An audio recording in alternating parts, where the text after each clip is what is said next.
نحمده ونصلي على رسوله الكريم اما بعد فاعوذ باللہ من الشیطان الرجیم بسم اللہ الرحمن الرحیم۔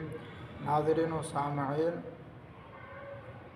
کل ہم نے اشراق کی نماز کے فضائل اور اس کے طریقہ کار بیان فرمایا تھا۔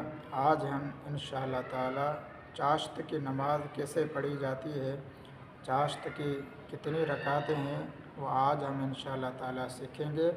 تو سب سے پہلے چاشت کی جو رکعتیں ہیں وہ کم از کم 2 اور زیادہ سے زیادہ 12 رکعتیں ہیں، اور اس کا وقت ہے، اس کو کب ادا کرنا چاہیے، تو یہ غروب آفتاب سے لے کر زوال تک اس کو آپ ادا کر سکتے ہیں۔ اس کے بعد اس کی نیت یوں کرے کہ میں نیت کرتا ہوں 2 رکعت نماز چاشت نفل واسطے اللہ تعالیٰ کے، منہ میرا کعبہ شریف کی طرف۔ اس کے بعد ثنا پڑھیں، ثنا کے بعد اعوذ باللہ، پھر بسم اللہ۔ اس کے بعد سورہ فاتحہ کے بعد ہر رکعت میں 7 مرتبہ سورہ اخلاص پڑھیں۔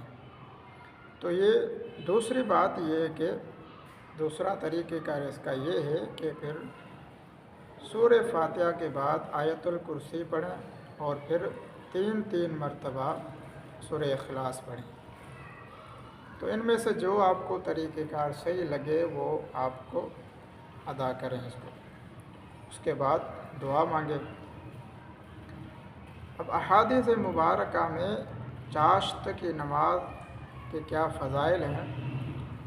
حضرت ابو ہریرہ رضی اللہ تعالی عنہ فرماتے ہیں کہ رسول اکرم صلی اللہ علیہ وسلم نے فرمایا، جو شخص چاشت کی 12 رکعتیں پڑھتا ہے، اللہ تعالیٰ اس کے لیے جنت میں ایک محل تعمیر فرمائے گا، ایک محل بنائے گا۔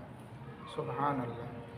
دوسری سنن ابن ماجہ کی حدیث ہے، حضرت ابو ہریرہ رضی اللہ تعالی عنہ نے کہا کہ رسول کریم صلی اللہ علیہ وسلم نے فرمایا، جو شخص چاشت کی نماز یعنی چاشت کی 2 رکعت نماز کی پابندی کرے گا، اللہ تعالیٰ اس کے تمام گناہ بخش دے گا، اگرچہ اس کے گناہ سمندر کی جھاگ کے برابر ہوں، تب بھی اللہ تعالیٰ اس کے گناہ معاف فرما دے گا۔